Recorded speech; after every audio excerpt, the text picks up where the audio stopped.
Оренбург өлкәсенең мәгариф министрлыгы белән безнең Татарстан Республикасы мәгариф министрлыгы арасында бу килешү төзелгән иде. Шушы килешү нигезендә уртак эшчәнлек алып барыла.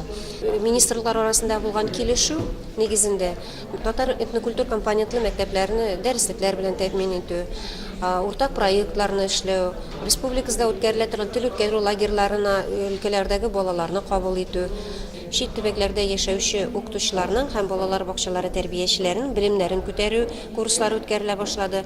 Быелгысы елда шушы курсларда безнең Оренбург өлкәсеннән 3 укытучы үзләренең белемнәрен күтәрү курсларында булдылар.